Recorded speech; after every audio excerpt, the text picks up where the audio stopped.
한 명이 사망하고 주가가 바로 5%나 밀리는 모습이 나타났었고요. 치폴레도 2015년도에 식중독 파문이 일으면서 불과 1년 만에 20% 이상이 감소하면서 매장당 170만 불로 엄청나게 하락하게 됩니다. 매출 20%가 날아가니까 어떻게 됐어요? 회사가 남기는 이익이 전체 매출의 1%밖에 안 되는. 그래서 그 당시에 치폴레 주가를 보면은 몇 년 동안 주가가 계속 우하향하면서 밀리는 걸 볼 수가 있고요. 사실 맥도날드는 2014년도, 12년도부터 계속 매출이 성장하는 모드라기보다는 네거티브한 부분이 강했어요. 맥도날드 그룹 매출 봐라? 그룹 매출은 15년도부터 쭉 이렇게 꺾이더니 18년도, 19년도, 20년도 코로나까지 쭉 꺾여요. 매출은 줄었는데 왜 우상향을 이렇게 했을까? 가파르게. 회사가 남기는 이익이 15년도까지는 똑같이 줄었어요. 매출처럼. 근데 16년도부터 이게 남기는 이익이 갑자기 가파르게 증가를 하기 시작합니다. 왜 갑자기 영업이익이, 회사가 남기는 이익이 16년도부터 급증하면서 23년도까지 급증을 했을까?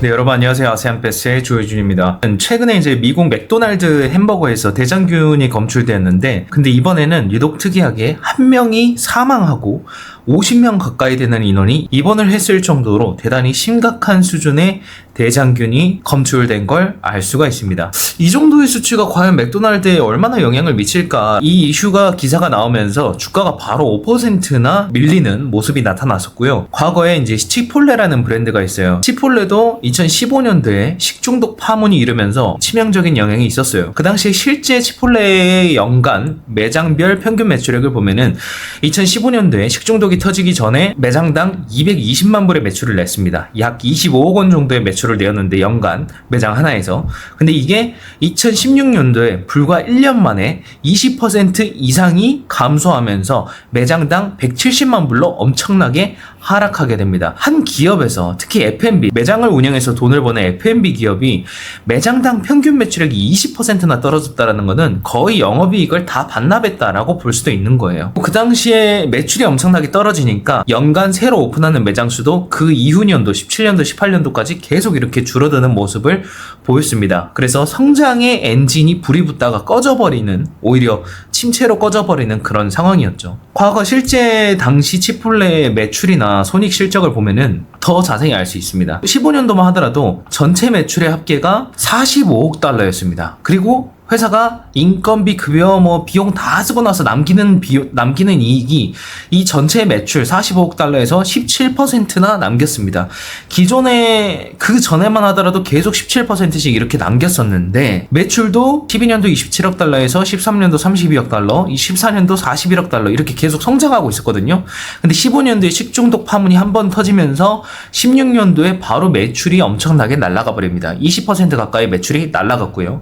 매출이 20%가 날아가니까 어떻게 됐어요? 회사가 남기는 이익이 전체 매출의 1%밖에 안 되는. 그러니까 기존에는 계속 17%씩 남겼는데 그 이후에 갑자기 1%로 확 줄어들이는, 이득이 다 날아간 거예요. 그리고 그 다음 해에도, 그리고 그 다음 해에도 매출 성장이 크지 않았고 회사가 남기는 이익은 여전히 5%대 수준, 그러니까 상당히 낮은 수준으로 유지하면서 이탈된 고객들이 다시 돌아오지 않는, 매장당 매출을, 기존의 매출을 내기 위해서 이미 신메뉴, 뭔가 콤보 세트, 배달 매출 이런 것들을 다 세팅해놨기 때문에 인건비를 줄일 수는 없을 거예요. 근데 인원수는 그대로인데 매장당 매출이 줄어버리니까 자연스럽게 인건비의 비중이 기존에 22%, 23%밖에 안 됐던 매출 대비 이게 갑자기 28%, 27%까지 껑충 비용의 비중이 높아지는 겁니다. 매출이 떨어지니까 비용의 비중이 엄청나게 커지게 되는 거죠. 그래서 그 당시에 치폴레의 주가를 보면은 몇 년 동안 주가가 계속 우하향하면서 밀리는 걸 볼 수가 있고요.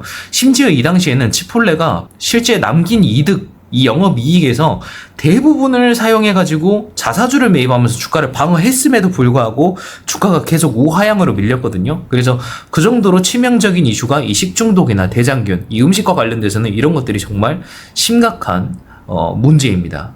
근데 이제 그게 맥도날드에서 발생이 됐고, 맥도날드 같은 경우에는 식중독 파문뿐만 아니라 한 명이 사망할 정도로 대단히 심각한 균이 검출이 되었기 때문에 오히려 사람들의 인식이 상당히 더 안 좋아졌을 거라고 생각이 듭니다.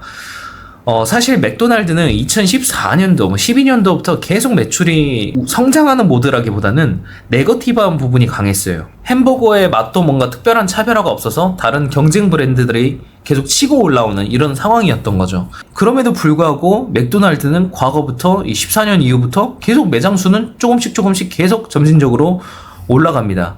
연도별로 새로운 매장의 성장수를 보면은 15년도까지 아까 이제 언론 기사에서 보듯이 계속 이렇게 꺾이다가 그 이후부터 점진적으로 연간 신규 매장 수를 이렇게 점진적으로 늘려가면서 성장세를 계속 이어가는 모습을 이렇게 보여줬습니다. 네, 매장 수가 계속 꾸준히 늘어났는데 맥도날드 그룹 매출 봐라.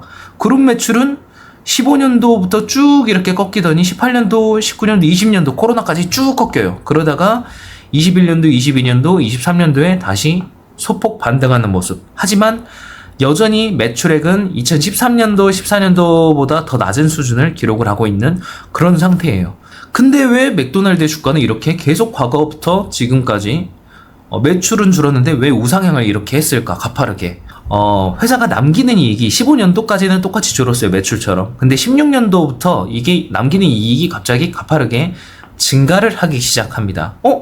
왜 갑자기 영업이익이 회사가 남기는 이익이 16년도부터 급증하면서 23년도까지 급증을 했을까라고 보니까 회사가 자기가 직접 부담해야 되는 비용이 많은 직영점의 매출 비중이 14년도, 15년도까지는 높았는데 16년도로 가면서 갑자기 가맹점에서 나오는 매출의 비중이 50%를 넘어서고 그리고 직영점에서 나오는 매출의 비중이 50% 미만으로 떨어지기 시작을 합니다. 이게 과연 뭘 의미하냐면 보시면 이게 맥도날드의 비용의 변화입니다. 맥도날드의 비용이 보면은 직영점 운영비가 이렇게 가파르게 줄어드는 모습을 보이고 있어요. 그러니까 매출도 많이 줄었지만 직영점에서 나가는 운영 비용이 인건비, 매장당 인건비, 임대료, 전기세, 식자재 이 모든 거를 맥도날드가 기존에 다 부담을 했다면 이걸 점차 점주들의 돈으로 운영하는 프랜차이즈로 점점 피봇을 하면서 전환을 하면서 이 부담이 점주들에게 가고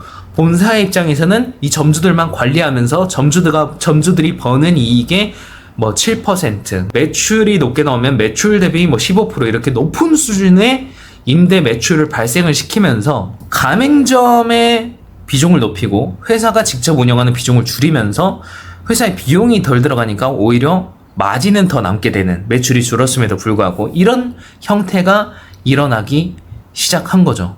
보시면 2012년도부터 2023년도까지 거의 10년이 넘는 기간 동안 매출액은 오히려 270억 달러에서 2023년도에 255억 달러로 오히려 10년이라는 기간이 지났는데도 매출이 2012년도 대비 오히려 줄었습니다. 근데 매출은 줄었지만 직영점의 매출이 대부분이었던 2012년도 이 당시에 186억 달러가 직영점의 매출이었고 89억 달러가 가맹점의 매출이었거든요. 2012년도에 이게 2023년도에 보니까 정반대로 돌아가 있어요. 가맹점에서 벌어들이는 매출의 비중이 154억 달러로 올라와 있고 직영점에서 버는 매출은 오히려 100억 달러 미만으로 떨어지는 모습을 볼 수가 있습니다. 그러다 보니까 이제는 다 모든 비용에 대한 부담, 확장, 매장 확대 이런 거에 대한 부담을 다 점주들에게 주고 점주들의 돈으로 매장을 열게끔 만들어서 회사는 돈 1원도 안 쓰고 오히려 물론 1원 이상은 쓰겠죠. 매장 가맹점주들을 관리를 해야 되니까 마케팅도 해야 되고 근데 어쨌든 이런 직접적으로 나가는 비용들을 다 점주들에게 부담을 시키고 이거를 점주들이 성장하면은 그 성장된 매출의 몇 %를 내가 받을 수 있는 구조로 하다 보니까 회사가 매출은 줄었음에도 남기는 이익은 급격하게 증가하는 왜냐하면 비용이 크게 줄게 되니까 그래서 이런 모델을 2015년도부터 본격화해서 진행을 하기 시작을 합니다. 그리고 실제로 이렇게 보여져요. 2012년도부터 2015년도까지 직영점 매출 비중이 거의 67%대 이렇게 유지했고 가맹점에서 벌어들이는 매출을 거의 35% 수준이었는데 이게 16년도부터 갑자기 변환되기 시작을 하더니 직영점의 매출 비중이 16년도부터 62%, 17년도 56%, 18년도 47%, 19년도 44%, 20년도 42%, 21년도 42% 계속 줄어들고 가맹점의 매출 비중이 이렇게 급격하게 증가하게 됩니다. 여기서 말하는 가맹점의 매출은 가맹점에서 직접 발생되는 매출이 아니라 가맹점이 본사에 내는 가맹점 로열티 보통 가맹점을 하게 되면은 본사한테 우리가 한 달에 버는 매출의 몇 %를 너네에게 줄게 라는 로열티 계약을 하거든요. 그래서 보통 7% 이렇게 하는데 1억 원을 매출을 내면은 그 1억 원의 매출의 7%를 본사에 내는 로열티로 그 매출이 이렇게 급증하기 시작을 했다. 그 매출의 비중이.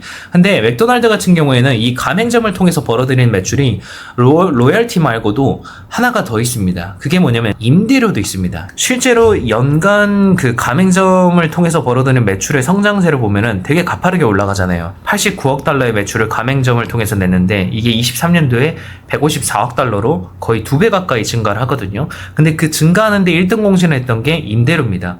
임대료가 보시면 58억 달러, 2012년도에 임대료를 통해서 벌어들인 게 58억 달러였는데 이게 2023년도에 거의 100억 달러 가까이 이렇게 성장을 하게 됩니다. 근데 이 임대료가 과연 맥도날드가 직접 구매해가지고 이거를 구매한 땅에다가 점주들을 들어가기 위해서 거기에서 임대료를 받는 모델인가 다른 모델인가 이게 궁금하잖아요. 근데 그게 여기 사업보고서에 나와 있더라고요. 맥도날드가 임대료 매출로 발생시키는 이 사업 모델은 맥도날드는 이미 글로벌 브랜드고 맥도날드가 쇼핑몰, 백화점 이렇게 새로 오픈하는 쇼핑몰이나 백화점에 들어오게 되면은 그 쇼핑몰이나 백화점은 누구나 원하는 그 맥도날드라는 브랜드를 입점시킬 수 있는 거기 때문에 럭셔리 백화점 같은 데 가면은 루이비통이 입점시키고 싶어 하잖아요. 그런 것처럼 메이저 브랜드들한테는 엄청나게 저렴한 리스 비용을 받습니다. 그래서 그것도 엄청나게 롱텀으로 해가지고 뭐 15년, 20년 계약을 해가지고 그 기간 동안 이 땅을 너네가 마음대로 써라. 대신에 임대료 개념으로 이 땅의 가치의 뭐 4%, 뭐 3%, 뭐 이렇게 돈을 지불해라. 그럼 맥도날드는 정말 좋은 쇼핑몰에서 좋은 위치에 있는 땅을 빌려가지고 20-30년 동안 빌려가지고 이거를 땅값의 3-4%만 주고 뭐 매년 이제 물가 상승에 따라서 고려해서 조금씩은 올라가지만 3-4%를 내고 대신에 맥도날드 점주들을 입점시켜서 맥도날드 점주들은 뭐 4-5%, 뭐 6%를 내게끔 만들거나 근데 그것도 최소로 그렇게 세팅을 해놓은 거지 임대료를 매출 대비 15%, 20%를 임대료로 내라 뭐 이런 모델도 있어요. 구체적으로 좀 설명을 드리면 맥도날드가 어떤 쇼핑몰에게 230만 불 정도의 가치가 되는 한 25억 원 정도의 가치가 되는 그 땅과 건물을 리스했다라고 가정을 해봐요. 그래서 투자 230만 불에 4%씩 매년 지불을 해라 라는 계약을 맥도날드가 쇼핑몰이랑 했다고 쳐봐요. 맥도날드 입장에서는 어떤 수익을 만들어낼 수 있냐면 이게 맥도날드 브랜드가 있기 때문에 가능한 거예요. 230만 불짜리 땅을 회사 돈 1원도 안 쓰고 회사가 회사 돈으로 이 부동산을 사는 게 아니에요. 그냥 빌리는 거예요. 연간 4% 줄 테니까 이걸 빌리는 거예요. 그러면은 230만 불짜리 연간 4%면은 맥도날드가 쇼핑몰에 내는 돈은 리스 비용은 92,000불입니다. 1년에. 이거를 내가 빌려가지고 이거를 직영점 여는 게 아니잖아요. 가맹 점주들을 찾아가지고 점주님께서 여기에 시설 투자하시고 인테리어 하시고 직원 뽑으시고 식자재 구매 다 하시고 운영하시라. 대신에 우리가 소싱한 이 땅인데 임대료를 이 부동산 가치의 6%를 받겠습니다. 이래버리면 13만 8천 불을 벌 수가 있어요. 그러면은 리스 비용이 9만 2천 불이니까 맥도날드는 그냥 가만히 넉넉히 앉아서 연간 4만 6천 불 자산가치 2%를 이익으로 얻어낼 수 있는 겁니다. 근데 이거는 최소 임대료 모델이고 맥도날드가 또 매출 쉐어 모델이 있어요. 매출액이 뭐 연간 20억 원이다. 그 매출액의 15%를 임대료로 내라. 그러면 그 매출의 15%면은 30만 불입니다. 그러면은 리스 비용 아까 92,000불이죠. 그러면 30만 불 버는 거니까 30만 불에서 92,000불 비용을 빼면은 연간 매장 하나당 20만 8천 불을 또 벌 수 있는 자산가치 9%를 아무것도 안 하고 벌 수 있는 모델이 나오는 거죠. 그리고 만약에 근데 이 점주분이 운영하는 매장이 매출이 200만 불이 안 나와. 왜냐면 모든 자리가 다 매출이 잘 나올 수는 없잖아요. 그 경우에는 또 자산가치의 6% 해가지고 최소 임대료 모델을 또 세팅을 해놓으면 리스 비용을 커버하고도 아무리 매출이 안 나와도 본사는 이득을 볼 수밖에 없는 이런 모델이 나오는 거죠. 그래서 이런 모델을 하니까 맥도날드가 손실을 볼 수가 없어요. 계속 이득을 내는, 그리고 점주들이 장사가 잘 되면 더 많은 매출을, 더 많은 이익을 벌 수 있는 모델을 하다 보니까 자연스럽게 이렇게 임대료 매출이 폭발적으로 증가를 하면서 전체 가맹점 매출의 비중이 아까 몇 %였죠? 61%였잖아요. 23년도에.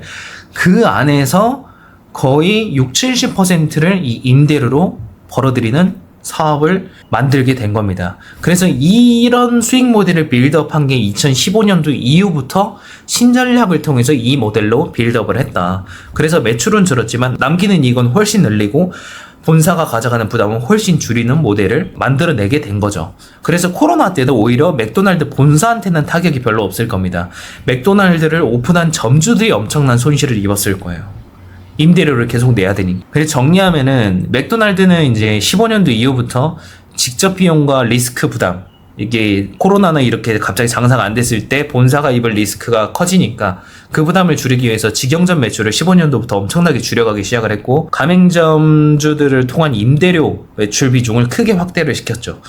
그래서 리스크도 해지하고 안정적으로 성장할 수 있는, 그렇게 하면서 리스크는 상당히 축소가 되었지만 식중독이나 이 대장균 파문 때문에 이 F&B 같은 경우는 특히 이미지에 치명적이거든요, 이런 것들이. 그리고 과거 치폴레 사례만 보더라도 그렇게 매출이 20% 이상이 증발하고 영업이익이 급감을 했기 때문에, 그래서 어쨌든 정리하면은 맥도날드 같은 경우에는 지금 현재 상황에서는 가맹점주들의 부담이 가장 클 거고, 본사도 마찬가지로 가맹료나 임대 수익의 감소로 이어질 거다. 왜냐면 매출 대비 뭐 15%, 20%씩 받는 임대 모델도 있기 때문에 맥도날드가 상당히 안 좋은 실적을 기록할 가능성이 높다.